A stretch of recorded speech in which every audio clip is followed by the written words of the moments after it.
الحمد لله نحمده ونستعينه ونستغفره ونؤمن به ونتوكل عليه ونعوذ بالله من شرور أنفسنا ومن سيئات أعمالنا من يهده الله فلا مضل له ومن يضلله فلا هادي له وأشهد أن لا إله إلا الله وحده لا شريك له وأشهد أن محمدًا عبده ورسوله أما بعد فأعوذ بالله من الشيطان الرجيم بسم الله الرحمن الرحيم قل إن صلاتي ونسكي ومحياي ومماتي لله رب العالمين لا شريك له وبذلك أمرت وأنا أول المسلمين وقال الله تبارك وتعالى في مقام آخر والبدن جعلناها لكم من شعائر الله لكم فيها خير وقال الله تبارك وتعالى في مقام آخر لن ينال الله لحومها ولا دماؤها ولكن يناله التقوى منكم وقال الله تبارك وتعالى في مقام آخر فصل لربك وانحر وقال النبي صلى الله عليه وسلم من وجد ساعة أن يضحي ولم يضحي فلا يقربن مصلانا عن ابن عمر رضي الله تعالى عنه قال أقام رسول الله صلى الله عليه وسلم بالمدينة 10 سنين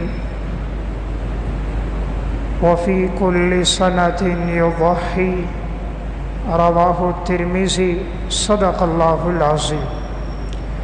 میرے انتہائی واجب الاحترام قابل صد احترام بھائیوں، دوستوں اور بزرگوں، اسلامی مہینوں میں ذی الحجہ کا مہینہ بڑا ہی قابل احترام اور معزز مہینہ ہے۔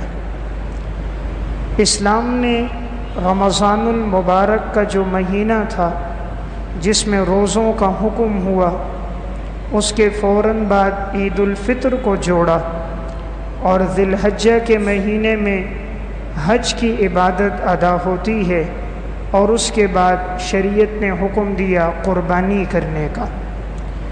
گویا اسلام میں دونوں عیدوں کا تعلق عبادت کے ساتھ ہے۔ عید الفطر رمضان المبارک کے روزوں کے بعد، اور عید الاضحیٰ حج کی عبادت کی ادائیگی کے دوران، اور اسی طرح حضرت ابراہیم علیہ السلام کی سنت کی ادائیگی کے لیے اللہ رب العزت نے اس دن میں یہ حکم بیان فرمایا ہے۔ ذی الحجہ کے یہ جو 10 دن شروع ہونے والے ہیں، یہ بڑے ہی باسعادت اور بابرکت دن ہیں۔ قرآن کریم میں اللہ رب العزت نے والفجر ولیال عشر، قسم ہے فجر کے وقت کی، اور قسم ہے 10 راتوں کی، اور قسم ہے طاق کی اور جفت کی۔ اب یہاں پر یہ 10 راتیں کون سی راتیں ہیں اور اس سے کیا مراد ہے؟ اور اللہ رب العزت نے یہ جو قسم فرمائی کہ فجر کے وقت کی قسم، 10 راتوں کی قسم، تو اللہ تعالیٰ نے یہ قسم کیوں کھائی؟ اللہ رب العزت کو تو قسم کھانے کی ضرورت نہیں ہے۔ انسان اپنی بات کی قسم اس لیے کھاتا ہے تاکہ مخاطب اس کی بات پر یقین کرے، اس کو جھٹلائے نہیں۔ اللہ رب العزت کی ہر بات 100% سچی اور یقینی بات ہے۔ اللہ رب العزت جب کسی چیز کی قسم کھاتے ہیں تو یہ اس کی اہمیت، اس کے مقام اور مرتبے کی طرف اشارہ ہوتا ہے۔ علامہ ابن قیم رحمۃ اللہ علیہ نے التبیان فی اقسام القرآن میں تشریح کی ہے، تو یہاں بھی اللہ رب العزت نے قسم کھائی فجر کے وقت کی اور 10 راتوں کی۔ مفسرین کرام نے لکھا ہے کہ یہ جو 10 راتیں ہیں، 10 دن ہیں، ان سے مراد ذی الحجہ کے ایام ہیں۔ تو گویا ان ایام کی اللہ تعالیٰ نے قسم کھائی۔ بعض نے اس سے رمضان المبارک کے 10 ایام بھی مراد لیے، لیکن اکثر مفسرین کی رائے ذی الحجہ کے یہ 10 دن ہیں۔ اور اس میں اللہ رب العزت نے فرمایا طاق رات کی قسم اور جفت کی قسم۔ طاق سے مراد مفسرین کی ایک جماعت فرماتی ہیں کہ عرفہ کا دن ہے، اور جفت سے مراد یوم نحر یعنی عید الاضحیٰ کا دن ہے۔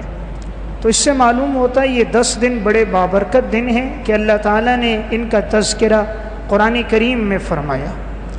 ام المومنین حضرت عائشہ رضی اللہ تعالیٰ عنہ سے روایت ہے، سنن ترمذی کی حدیث ہے کہ رسول اللہ صلی اللہ علیہ وسلم ارشاد فرماتے ہیں کہ انسان جو بھی عمل کرتا ہے ابن آدم، تو یہ جو 10 دن ہیں ان میں اللہ کے ہاں سب سے زیادہ اللہ کے ہاں اعمال قبول ہوتے ہیں، اور یوم نحر میں اللہ کے ہاں سب سے افضل عمل جو ہے وہ احراق الدم، خون بہانا ہے۔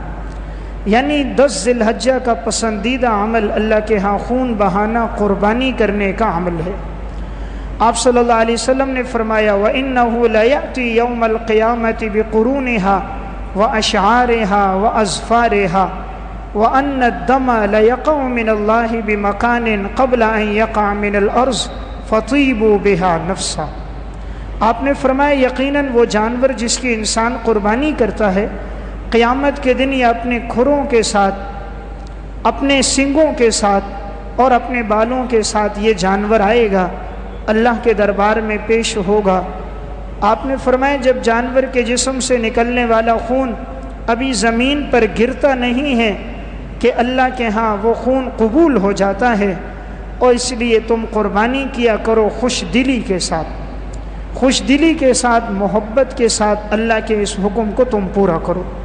معلوم ہوا یہ بڑا ہی بابرکت عمل ہے کہ اللہ رب العزت قیامت کے دن اس جانور کو لائیں گے جس کی انسان نے قربانی کی، اور اللہ کے ہاں یہ عمل جب قبول ہوتا ہے تو یہ انسان کے لیے باعث اجر و ثواب ہے۔ عبداللہ ابن عمر رضی اللہ تعالیٰ عنہ کی روایت ہے، سنن ترمذی کی حدیث ہے، فرماتے ہیں کہ رسول اللہ صلی اللہ علیہ وسلم مدینہ آئے، اقام رسول اللہ صلی اللہ علیہ وسلم بالمدینہ 10 سنین، آپ صلی اللہ علیہ وسلم مدینہ میں 10 سال رہے، اور آپ نے ہر سال قربانی کا عمل کیا۔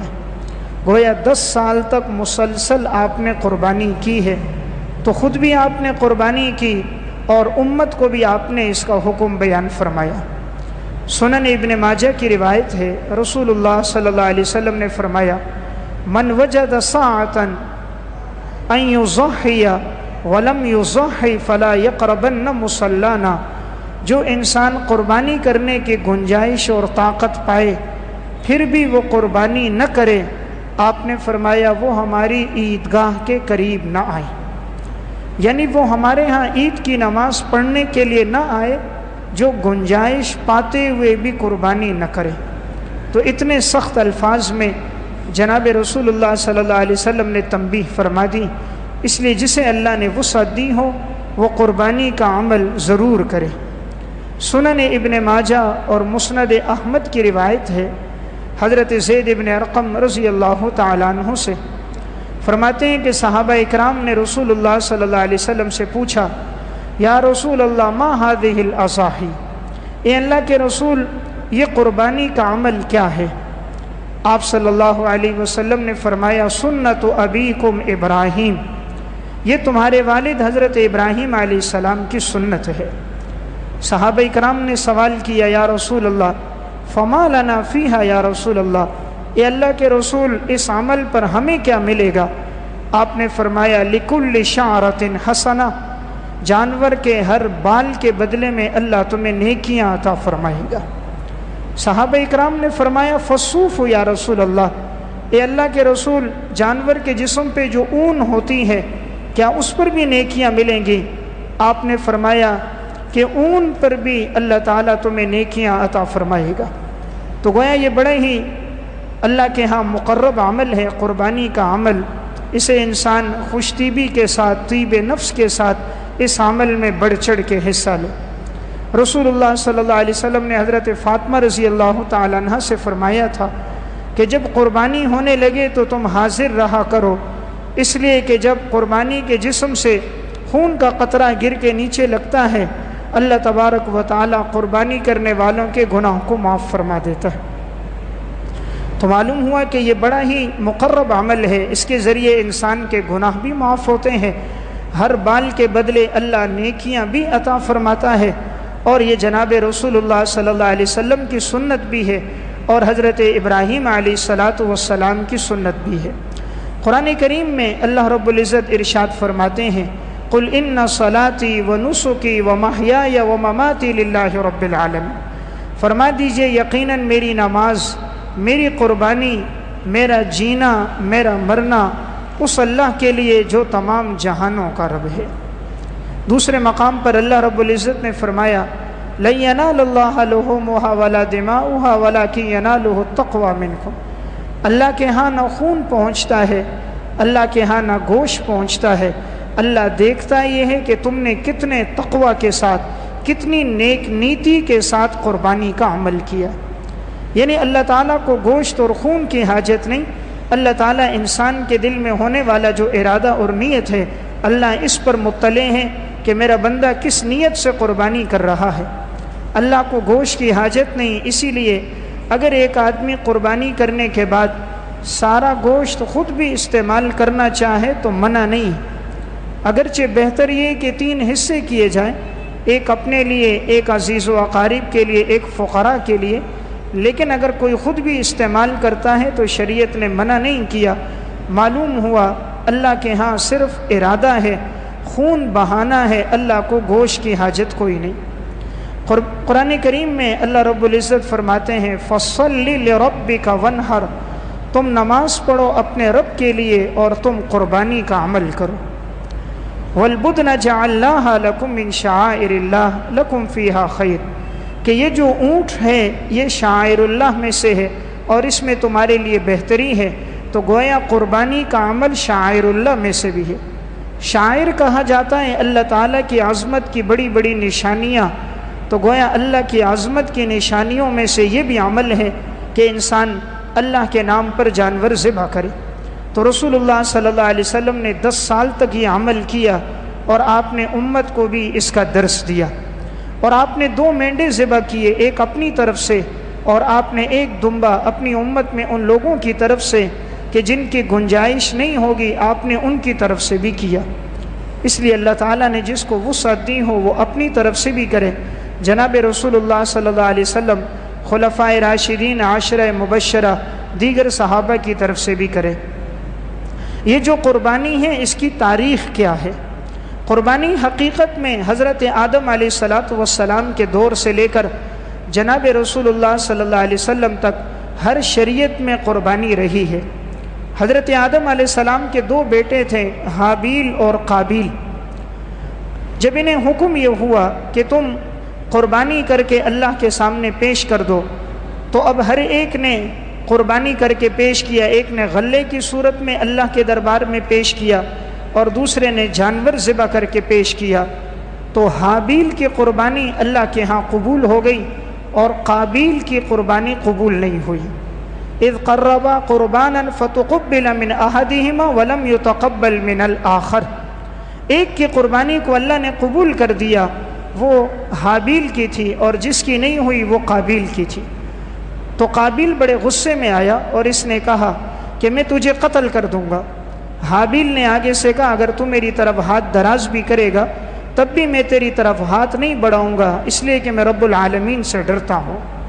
لئن بسطت الی یدک لتقتلنی ما انا بباسط یدی الیک لاقتلک انی اخاف اللہ رب العالمین، اگر تو ہاتھ دراز کرے گا میں نہیں کروں گا، اس لیے کہ میں تمام جہانوں کے رب سے ڈرتا ہوں۔ تو یہاں معلوم ہوا کہ اللہ نے حابیل کے قربانی کو اپنے دربار میں قبول کیا۔ اس دور میں قبولیت اس طرح ہوتی تھی کہ پہاڑ پہ غلہ یا پہاڑ پہ جانور ذبح کر کے رکھ دیا جاتا، آسمان سے آگ آ کر اگر اسے کھا جاتی، جلا ڈالتی، تو گویا کہ یہ عمل اللہ کے ہاں قبول ہو گیا۔ تو حضرت آدم علیہ السلام کی شریعت میں بھی رہا اور اس طرح ہر شریعت میں یہ رہا، یہاں تک کہ مشرکین مکہ بھی اپنے بتوں کے نام پر جانور ذبح کیا کرتے تھے، تو شریعت نے حکم دیا کہ انسان اللہ کے نام پر جانور ذبح کرے۔ قربانی کی حقیقت کیا ہے؟ یہ حضرت ابراہیم علیہ السلام کی سنت ہے۔ ابراہیم علیہ السلام اللہ کے بڑے جلیل القدر پیغمبر گزرے۔ اللہ تعالیٰ نے اپنے پیغمبر سے مختلف امتحانات لیے۔ ابراہیم علیہ السلام پر ایک امتحان یہ تھا، جس گھر میں پیدا ہوئے اللہ نے حکم دیا اپنے والد کو دعوت دو، اور والد بھی وہ تھا جو بت بناتا بھی تھا، بت فروخت بھی کیا کرتا تھا۔ ابراہیم علیہ السلام نے والد کو دعوت دی، بجائے ماننے کے اس نے گھر سے نکال دیا، اور یہاں تک کہا لئن لم تنتہی لأرجمنک وہجرنی ملیہ، اگر تو باز نہیں آیا میں پتھر مار مار کے تجھے مار دوں گا، سنسار کر دوں گا، جب مجھ سے دور ہو جا۔ ابراہیم علیہ السلام کو گھر سے نکال دیا۔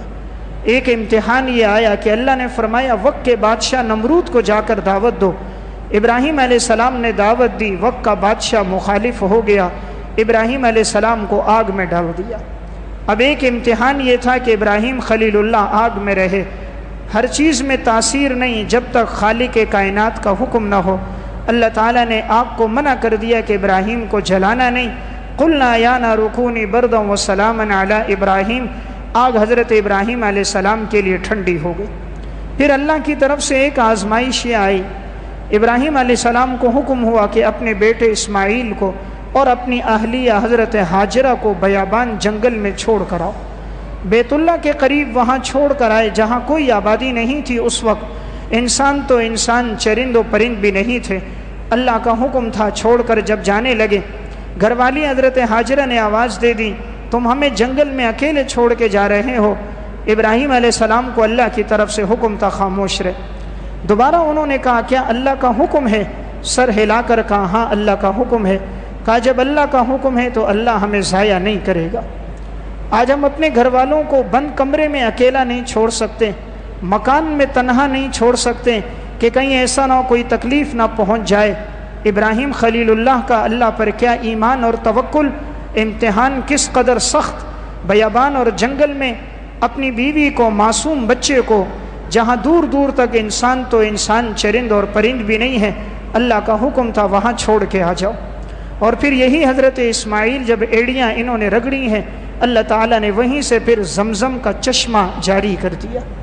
اب اللہ کی طرف سے آخری امتحان آیا، اللہ تعالیٰ نے ابراہیم علیہ السلام کو خواب میں حکم دیا اپنے بیٹے اسماعیل کو ذبح کر دو۔ اللہ تعالیٰ چاہتا تو بیداری میں حکم دے دیتا، لیکن اللہ نے خواب میں حکم دیا۔ امام رازی رحمۃ اللہ علیہ تفسیر کبیر میں فرمانے لگے اگر چاہتے تو ابراہیم علیہ السلام تعویل کر دیتے۔ خواب میں جب حکم ہوتا ہے انسان تعویل کر دیتا ہے کہ شاید یہ مطلب نہ ہو، دوسرا مطلب ہو، لیکن اللہ اپنے نبیوں کا امتحان لیتا ہے۔ حکم ہوا کہ اپنے بیٹے کو ذبح کر دو۔ قرآن کریم سورہ صافات میں اللہ تعالیٰ نے اسے بیان فرمایا۔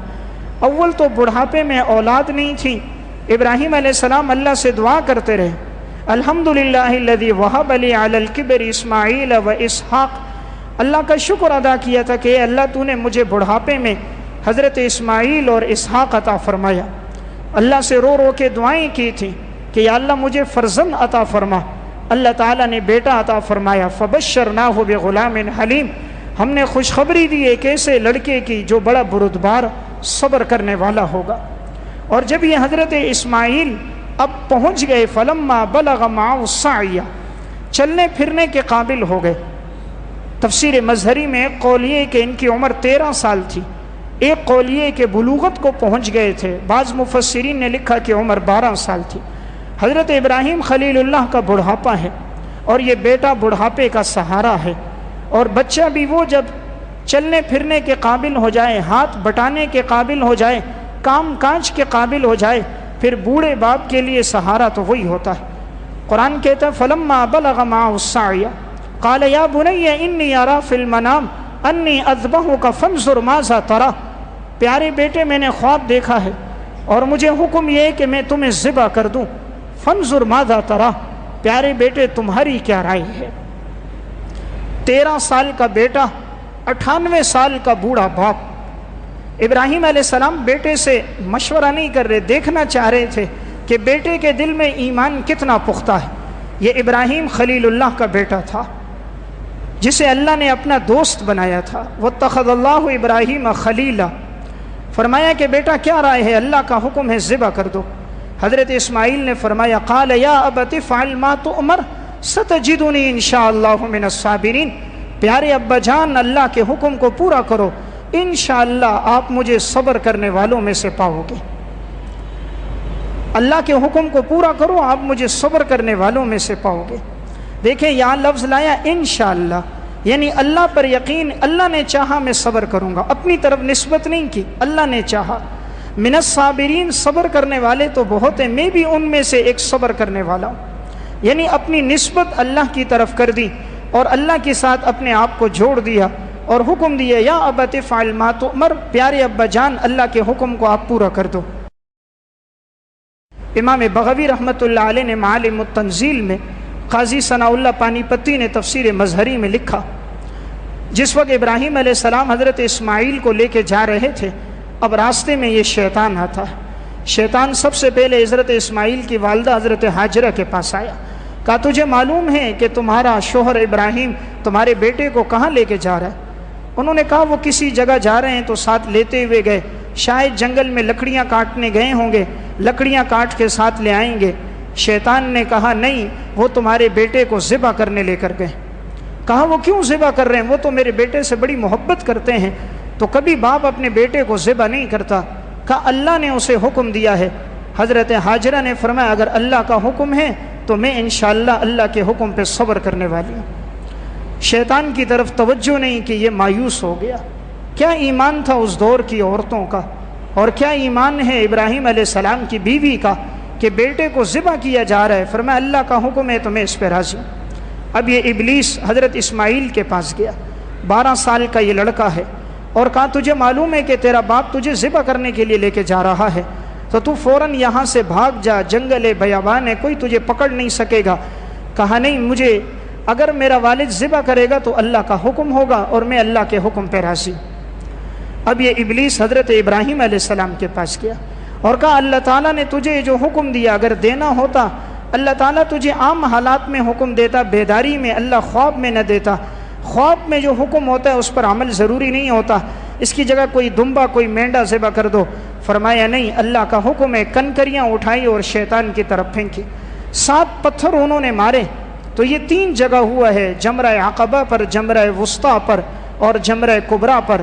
بڑا شیطان، درمیانہ شیطان اور چھوٹا شیطان، 7 کنکریاں اسے ماری گئی ہیں۔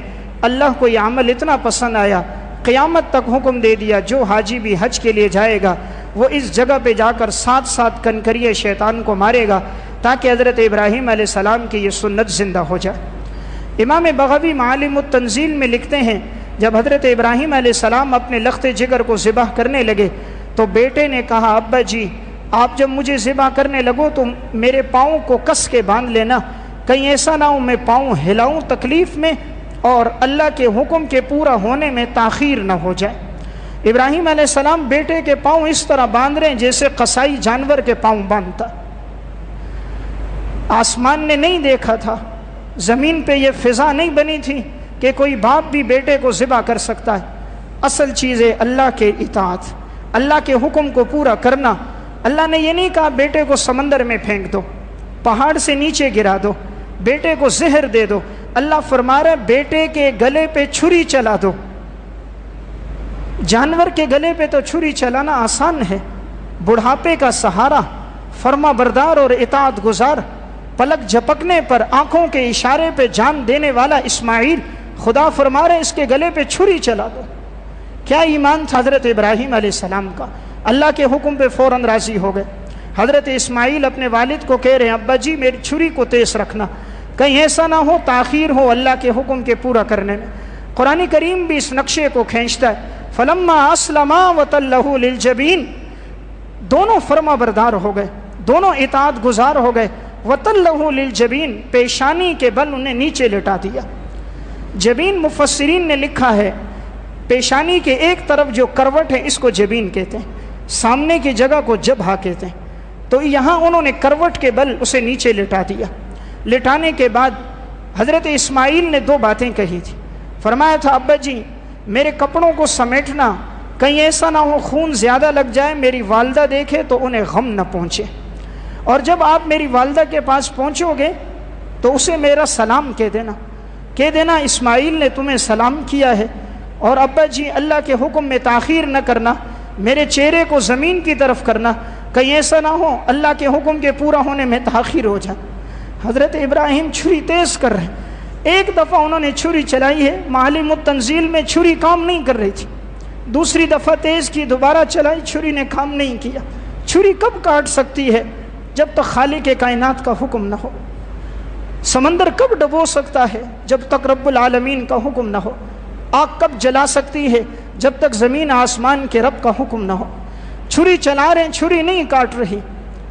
جس وقت ابراہیم علیہ السلام اپنے بیٹے کو لٹایا تھا، معالم التنزیل میں ہے، انہوں نے اپنے بیٹے کو بوسہ دیا، پیشانی پہ چوما۔ حضرت ابراہیم بھی رو رہے تھے، حضرت اسماعیل بھی رو رہے تھے۔ ابراہیم علیہ السلام نے ایک جملہ کہا تھا، کیا بیٹا اللہ نے مجھے بڑی نیک اولاد دی تم جیسی کہ تم اللہ کے حکم کے پورا کرنے میں میرے معاون بن رہے ہو، میرے مخالف نہیں بن رہے۔ اللہ کے حکم کے پورا کرنے میں تم میرے معاون بن رہے ہو۔ باپ بھی رو رہا ہے، بیٹا بھی رو رہا ہے، اور یہ آنسو خوشی کے کہ اللہ کے حکم کو پورا کر رہے ہیں۔ حضرت ابراہیم علیہ السلام چھری چلا رہے ہیں، آسمان کے فرشتے بھی دیکھ رہے تھے۔ ابراہیم خلیل اللہ جیسا نرم دل انسان، اللہ کا اطاعت اور فرما بردار انسان، لیکن چھری نے نہیں کاٹا۔ حکم آ گیا، قد صدقت الرؤیا، ابراہیم تو نے اپنے خواب کو سچا کر دکھایا۔ انا کذالک نجزی المحسنین، اسی طرح پھر ہم بدلہ دیتے ہیں اپنے نیکوکاروں کو۔ اور اللہ تعالیٰ نے دمبے کو بھیج دیا، ابراہیم علیہ السلام نے اسے ذبح کر دیا، اور قیامت تک کے لیے اب یہ ایک سنت عمل بن گیا۔ اللہ نے ہمارے لیے کتنی آسانی رکھی، ہمیں یوں نہیں کہا کہ تم اپنے بیٹے کو ذبح کرو جیسے ابراہیم خلیل اللہ نے کیا تھا۔ اگر اولاد کو ذبح کرنے کا حکم ہوتا کتنا مشکل ہوتا، لیکن اللہ نے آسانی کی، فرمایا تم جانور کو ذبح کر دو، نیک نیتی کے ساتھ ہوگا تو اللہ تمہیں وہی اجر و ثواب عطا فرمائے گا۔ اس لیے قربانی کے عمل میں انسان بڑھ چڑھ کے حصہ لے۔ اللہ نے جتنی وسعت دی ہے، اچھے سے اچھا جانور خریدے، اللہ کے نام پر قربانی کرے۔ اللہ کے ہاں عمل قبول ہوتا ہے، انسان کے سارے گناہ معاف ہو جاتے ہیں۔ صحیح مسلم کی روایت ہے، رسول اللہ صلی اللہ علیہ وسلم حجۃ الوداع کے موقع پر آپ نے 100 اونٹ اللہ کے نام پہ قربان کیے، 63 اونٹوں کو اپنے ہاتھ سے نہر کیا، اور بقیہ اونٹ حضرت علی رضی اللہ تعالیٰ عنہ نے نہر کیے۔ ہر اونٹ خود آگے بڑھتا ہوا آتا تھا، گویا زبان حال سے یہ کہتا تھا کہ امام الانبیاء کے ہاتھ سے اگر میں نہر ہو گیا تو میری دنیا اور آخرت گویا بن گئی، اللہ کے ہاں میرا مقام بلند ہو گیا۔ ہر ایک اونٹ آگے بڑھتا، اپنے آپ کو جھکا لیتا، آپ صلی اللہ علیہ وسلم نہر فرماتے۔ آپ نے 63 اونٹوں کو خود ذبح کیا، اور یہ اشارہ تھا، آپ کی عمر تھی 63 سال، گویا آپ نے اپنی زندگی کے ہر سال کی قربانی کر دی۔ تو اس لیے اللہ نے وسعت دی ہے، انسان سابقہ سالوں کی بھی کر سکتا ہے۔ اپنے عزیز و اقارب میں، مرحومین میں جو ہوں، ان کے بدلے بھی انسان اس عمل میں شریک ہو جائے۔ آج کل عموماً یہ ایک پروپیگنڈا نظر آتا ہے کہ قربانی کرنے کا فائدہ نہیں، یہ پیسے غریبوں کو دے دیے جائیں، یہ پیسے لاچاروں کو دے دیے جائیں، رفاعی ادارہ بنا دیے جائیں، جانور نہ ذبح کیا جائے۔ یہ حکم قرآن کریم نے دیا، اللہ کے رسول نے 10 سال تک قربانی کا عمل کیا، اور آپ نے یہاں تک فرمایا من وجد ساعۃ ان یضحی فلم یضحی فلا یقربن مصلانا، جو قربانی کی گنجائش پا کر بھی قربانی نہ کرے وہ ہماری عیدگاہ میں نماز پڑھنے نہ آئے۔ اتنے سخت الفاظ میں آپ نے تنبیہ کی۔ غریب کے ساتھ تعاون کرنا ہے، باقی 12 مہینوں میں کیا جائے۔ یہ 3 دن صرف اللہ کو جو چیز پسند ہے، سنن ترمذی کی روایت ہے، اللہ کو یوم نحر میں سب سے زیادہ پسند خون بہانا، اس لیے یہ اللہ کے ہاں پسندیدہ عمل ہے۔ اللہ نے دیا ہے مال، اس اللہ کے دیے ہوئے مال میں سے یہ اللہ کے نام پہ قربان کرنا ہے۔ ہر جگہ کیوں انسان شریعت کو ہی ذبح کرتا ہے کہ اگر غریب کے ساتھ تعاون کرنا ہے، ویسے تعاون نہیں کر سکتے؟ 80,000 کا موبائل رکھتے ہو، 10,000 کا رکھو، 70,000 غریب کو دے دو۔ 40 لاکھ کا مکان بناتے ہو، 10 کا بناؤ، 30 لاکھ غریبوں میں تقسیم کر دو۔ 20 لاکھ کی گاڑی رکھتے ہو، 5 کی رکھو، 15 وہاں دے دو۔ جہاں ذبح کرنا ہوگا شریعت کو کریں گے۔ اب اپنی خواہشات کو انسان ذبح کرے، اپنی ضروریات کو کر کے غریبوں کے ساتھ تعاون کرے، اللہ رسول کے حکم کو نہ کرے۔ اللہ رسول سے زیادہ کوئی جاننے والا نہیں۔ جب پیغمبر علیہ السلام نے 10 سال یہ عمل کیا ہے تو یہی عمل کرنا سنت ہے۔ کوئی غریب کے ساتھ تعاون کرتا ہے الگ سے کیا جائے، اگر کوئی قربانی کا عمل نہیں کرتا صاحب وسعت ہے تو ایسا آدمی گناہگار ہوگا۔ اس لیے اس عمل میں انسان بڑھ چڑھ کے حصہ لے، اپنی طرف سے، اپنے عزیز و اقارب کی طرف سے بھی حصہ لے۔ اللہ تعالیٰ کے ہاں جب یہ خون کا قطرہ بہتا ہے، حدیث میں آتا ہے رسول اللہ صلی اللہ علیہ وسلم نے فرمایا انہ لیاتی یوم القیامت بقرونہا واشعارہا، کہ یہ قیامت کے دن یہ جانور اپنے سنگوں کے ساتھ، کھروں کے ساتھ اللہ کے دربار میں پیش ہوگا، اور یہ خون کا قطرہ زمین پہ گرتا نہیں، اللہ کے ہاں قبول ہو جاتا۔ اس لیے فطیبوا بہا نفسا، تم خوش دلی کے ساتھ یہ عمل کیا کرو۔ اس لیے انسان جتنا ہو سکے اس عمل میں بڑھ چڑھ کے حصہ لے۔ جانور اللہ نے پیدا کیا اور انسان اسے اللہ کے حکم پہ ذبح کر رہا ہے، اپنے لیے نہیں کر رہا، اللہ کے حکم پر ہے۔ دین نام ہے اطاعت اور اتباع کا، جو اللہ رسول نے حکم دیا اسے پورا کرنا، اس کا نام دین ہے۔ اپنی عقل پر چلنے کا نام دین نہیں ہے۔ دیکھیں حج کی جو عبادت ہے یہ صرف 5 دنوں میں ادا ہوتی، 8، 9، 10، 11، 12 ذی الحجہ۔ اب اگر ان 5 دنوں کے علاوہ کوئی پورا سال بھی اگر عرفات میں، منی میں، مزدلفہ میں ٹھہرا رہے، اسے حج کا ثواب نہیں ملے گا۔ 9 ذی الحجہ کو عرفہ میں ٹھہرنا ضروری ہے، اگر کوئی نہیں جائے گا حج ادا نہیں ہوتا۔ کوئی اس کے علاوہ 359 دن وہاں ٹھہرے، ایک دن عرفہ کے دن نہ ٹھہرے، حج ادا نہیں ہوگا۔ تو دین نام اطاعت کا ہے، جو اللہ نے حکم دیا اسے پورا کرنے کا نام دین ہے۔ اللہ نے یہ حکم دیا ہے اس دن میں یہ عمل کیا جائے، انسان اس میں بڑھ چڑھ کے حصہ لے۔ اور گوشت میں بھی غریبوں ہی کے ساتھ تعاون ہوتا ہے، جب انسان جانور ذبح کرتا ہے اس میں بھی عزیز و اقارب میں، رشتہ داروں میں ان کے ساتھ تعاون ہے۔ باقی یہ بات کہ جانور ذبح ہوں گے، جانور کم ہو جائیں گے، معیشت پہ بوجھ پڑے گا، تو دیکھیں جس چیز کی جتنی ضرورت ہوتی ہے اللہ اس کی شرح کو بڑھا دیتا ہے۔ جانوروں کی جتنی ضرورت ہے اللہ ان کی پیدائش بڑھا رہا ہے۔ کتیا بچے دیتی ہے کبھی 5، کبھی 7، کبھی 9۔ بکری بچے دیتی ہے 1 اور 2۔ ہونا تو یہ چاہیے کہ کتوں کے ریوڑ ہونے چاہیے، وہ ذبح بھی نہیں ہوتے، نہ عید الفطر، عید الاضحیٰ میں ذبح، نہ ان کا صدقہ ہوتا ہے، ان کے ریوڑ ہونے چاہیے، لیکن وہ حرام ہے، اس لیے اس حرام میں باوجود کثرت ہے لیکن برکت نہیں۔ بکریاں اور گائیں آئے دن ذبح ہیں، روزانہ صدقہ خیرات ہو رہا ہے، جانور ذبح ہو رہے ہیں، لیکن اس میں کمی نہیں آئی۔ اللہ نے اس کی شرح کو بڑھا دیا ہے، ہمیں سوچنے کی ضرورت نہیں۔ اللہ نے جب اس کا حکم دیا ہے تو اللہ رب العزت اس کے اسباب بھی پیدا فرمائیں گے۔ دیکھیں آج انسان پریشان ہوتا ہے کہ گھر میں 2 بچے، تیسرا چوتھا ہو گئے تو کہاں سے کھائے گا، اس لیے بچے 2 ہی اچھے، زیادہ نہ ہو، کہاں سے کھانا ہوگا۔ بھائی تو گھر میں مہمان بلاتا ہے 4، انتظام کرتا ہے 6 آدمیوں کا، کھانا کم نہ ہو جائے۔ خدا مخلوق پیدا کرے گا تو رب العالمین رزق کا انتظام نہیں کرے گا۔ وما من دابۃ فی الارض الا علی اللہ رزقها، زمین پہ جو بھی چوپایا اس کے رزق کی ذمہ داری اللہ نے لی ہے۔ حضرت موسیٰ علیہ السلام کو جب اللہ نے حکم دیا فرعون کو دعوت دو، موسیٰ علیہ السلام جا رہے تھے، دل میں ایک دفعہ یہ بات آ گئی، ہر وقت الحمدللہ دعوت میں اس میں وقت گزر رہا ہے، رزق کے اعتبار سے کہ اس کے اسباب کیسے پیدا ہوں گے۔ اللہ تعالیٰ نے حضرت موسیٰ سے فرمایا کہ یہ اپنی لاٹھی مارو اس پتھر پہ۔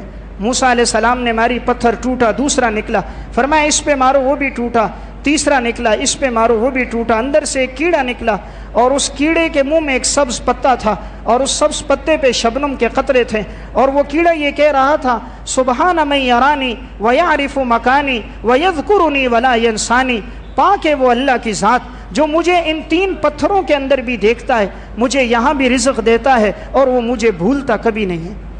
اللہ نے فرمایا موسیٰ جب 3 پتھروں میں اس کیڑے کو رزق دے سکتا ہوں، اے موسیٰ میں تجھے بھی رزق دوں گا۔ تو رزق کی ذمہ داری میرے اللہ کی ہے، اس لیے جس چیز کی جتنی ضرورت ہوتی ہے اللہ اس کی شرح پیدائش کو بڑھا دیتا ہے۔ ہمیں سوچنے کی ضرورت نہیں کہ قربانی کے جانور ذبح ہوں گے تو کم پڑیں گے، اللہ کا حکم ہے انسان پورا کرے، اللہ اس کی شرح بڑھا دے گا۔ باقی رہ گئی یہ بات کہ معیشت پہ بوجھ ہوتا ہے، کوئی بوجھ نہیں۔ انسان فضولیات کرتا ہے، اپنے اوپر رسم و رواج پہ خرچ کرتا ہے، اس پہ کوئی آدمی اعتراض نہیں کرتا، اللہ کے نام پر کوئی دے دے تو فوراً اعتراض شروع ہو جاتا ہے۔ پھر اللہ نے کتنے لوگوں کا اس کے ساتھ معاش وابستہ کیا ہوا ہے، کتنے لوگوں کے یہ رزق کا ذریعہ ہے۔ معیشت تباہ، معیشت بڑھ رہی ہے۔ اب جو لوگ دیہات میں یہ جانور پالنے والے ہیں وہ سالہ سال تک یہ جانور پالتے ہیں، دیہات کے اندر لاکھوں لوگوں کے لیے اللہ نے ذریعہ معاش اس کو بنایا۔ وہ پھر وہ عید کے موقع پر آ کر جانور ذبح کرتے ہیں۔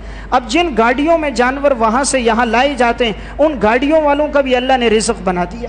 پھر جن جگہوں پہ جانور باندھے جاتے ہیں ان جگہوں والوں کے کرائے ان کے لیے بھی اللہ نے رزق بنا دیا. پھر جو ان جانوروں کو چارہ ڈالتے ہیں ان کے لیے بھی اللہ نے رزق کا انتظام کر دیا. پھر جو گاڑیاں ان جانوروں کو لے کر ایک ایک گھر تک جانور پہنچا رہی ہیں ان کے لیے بھی اللہ نے اس کے ذریعے رزق کا انتظام فرما دیا. اور پھر جب یہ جانور ذبح ہوتے ہیں تو غریبوں کے گھر میں ہفتوں ہفتوں اللہ نے ان کے لیے بھی گوشت کا انتظام کر دیا. پھر یہ کھالوں کی قیمت مدارس میں یتیموں بیواؤں کو پہنچتی ہے ان کے لیے بھی اللہ نے معاش کا ذریعہ بنا دیا. پھر جو انہیں گھاس بیچنے والے گھاس کھلانے والے ان دکانوں کے لیے بھی اللہ نے ذریعہ معاش بنا دیا. تو اس کے ساتھ لاکھوں لوگوں کا رزق بھی وابستہ ہے. تو اللہ کے ہر کام میں حکمت ہوتی ہے. اللہ تعالیٰ جس چیز کا امر فرما دیں اس کام میں مسلمان کے لیے اجر و ثواب تو اپنی جگہ اس میں لوگوں کے لیے خیر اور برکت کا ذریعہ بھی ہے.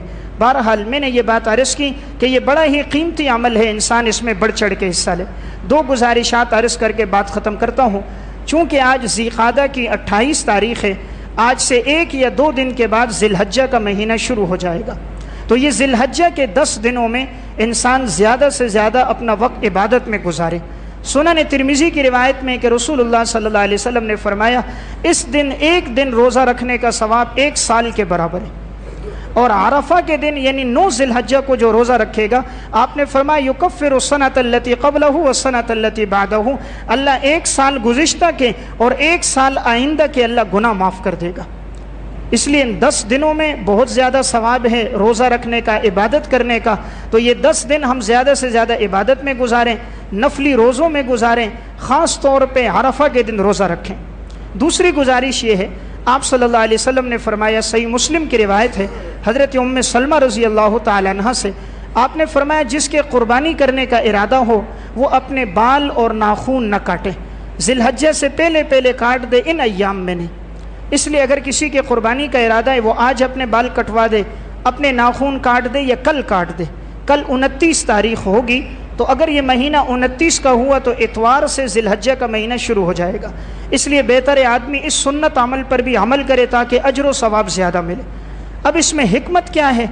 حکمت یہ ہے کہ چونکہ ان دنوں میں حج کی عبادت ادا ہوتی ہے اور حج بڑی ہی عظیم الشان عبادت ہے, تو حجاج کرام کو حکم ہے کہ وہ اپنے بال نہیں کاٹ سکتے, ناخون نہیں کاٹ سکتے ہیں. تو ان کے ساتھ مشابہت کے لیے, تاکہ اگر ایک آدمی اتنی رقم لگا کے وہاں نہیں جا سکتا, اللہ کی کتنی وسعت رحمت ہے, اگر وہ یہاں ان کی مشابہت کرے گا امید ہے اللہ اس کو بھی اجر و ثواب عطا فرمائیں گے. تو یہ اللہ نے مشابہت کی وجہ سے یہ حکم دیا ہے. اس لیے انسان اپنے بال زیر ناب بال, سر کے بال وہ ذی الحجہ کے آنے سے پہلے کاٹ دیں, اور ان 10 دنوں کو آدمی زیادہ سے زیادہ عبادت میں گزارے اور اس عمل میں بڑھ چڑھ کے حصہ لے. جیسے ہم دنیا میں کاموں کے لیے بیسیاں ڈالتے ہیں, گاڑی خریدنی ہے بیسی ڈالتے ہیں, ادھار لیتے ہیں, مکان خریدتے ہیں ادھار لیتے ہیں, مختلف لوگوں سے رابطہ کرتے ہیں, سال میں 1 دفعہ اللہ کے نام پہ ذبح کرنے کی باری آتی ہے, اس کے لیے کوئی انتظام نہیں کرتے. ہر آدمی کہتا ہے جی میرے اوپر اتنا قرضہ ہے, اتنی تکلیفیں, اتنی پریشانیاں, کسی طرح اس اللہ کے حکم سے پیچھے ہٹ جائیں. صحابہ اکرام غربت میں تنگ دستی میں ہوتے تھے پھر بھی عمل میں بڑھ چڑھ کے حصہ لیتے تھے. ہمیں سال بھر میں پیسے جمع کرنے چاہیے. اگر ہم ہزار روپے بھی بچا کے رکھیں, 12-15 ہزار روپے میں بھی انشاءاللہ ایک حصہ پڑھ کے ابراہیم علیہ السلام کی سنت پر ہمارا بھی عمل ہو جائے گا, اور ہمیں بھی اس کا اجر و ثواب مل جائے گا. اب قربانی کس پہ لازم ہے؟ قربانی لازم ہوتی ہے جس کے پاس 52.5 تولے چاندی یا اس کی قیمت موجود ہو. 52.5 تولے چاندی کی قیمت آج جو میں نے ریٹ پوچھا ہے وہ بنتی ہے 82,267 روپے. 82,267 روپے یہ 52.5 تولے چاندی کی قیمت ہے آج کے دن میں. لہٰذا اگر کسی کے پاس 82,000 یا اس سے زیادہ کی رقم ہے اس پر قربانی کرنا لازم ہوگی, اور اگر کسی کے پاس 82,000 سے کم ہے تو اس پر قربانی نہیں ہے. عموماً خواتین کے پاس سونا ہوتا ہے, کسی کے پاس 1 تولہ 2 تولہ 3 تولہ, تو اگر کسی کے پاس 2-3 تولے بھی سونا ہے اس پر بھی قربانی آئے گی. اس کی وجہ یہ ہے کہ 1 تولہ بھی اس وقت تقریباً 1 لاکھ روپے تک پہنچ چکا ہے, 2 تولے ہیں تو 2 لاکھ روپے ہے, تو 82,000 سے زائد ہے تو اس پر قربانی آتی ہے. یہ سونے میں 7.5 تولے کا اعتبار تب ہوتا ہے جب صرف سونا ہو, چاندی بالکل نہ ہو، نقدی 1 روپیہ بھی نہ ہو، مال تجارت کچھ بھی نہ ہو، تو پھر 7.5 کا اعتبار ہوتا ہے۔ لیکن اگر سونے کے ساتھ نقدی پیسہ ہو، چاہے 500 1000 روپے بھی ہوں، تو سونے کی قیمت لگائیں گے اور اس نقدی پیسوں کو اس کے ساتھ جمع کریں گے۔ اگر وہ یہ 82,000 سے اوپر بڑھ گئے تو اس پر قربانی لازم ہوگی۔ اس لیے انسان اپنے گھر والوں کی طرف سے بھی کرے اگر ان کے پاس سونا ہے۔ اب کوئی کہے جی رقم نہیں ہے، تو سونے کو بیچ کر اللہ کے حکم کو پورا کرو۔ جب یہ سونا گھر کے لیے بک سکتا ہے، گاڑی جائیداد شادی کے لیے بک سکتا ہے، رب کے حکم کے لیے کیوں نہیں بک سکتا؟ اس کے لیے پہلے سے تیاری کیوں نہیں کی کہ اللہ کا امر آ رہا ہے اسے پورا کیا جائے؟ اس لیے انسان اس میں ہیلے بہانے نہ کرے، آگے بڑھ چڑھ کے حصہ لے۔ اللہ مال میں برکت ڈالتا ہے۔ جو مال اللہ کے نام پہ خرچ ہوتا ہے، اللہ تعالیٰ اس سے زیادہ انسان کو دنیا میں لوٹا دیتا ہے۔ اللہ ہم سب کو عمل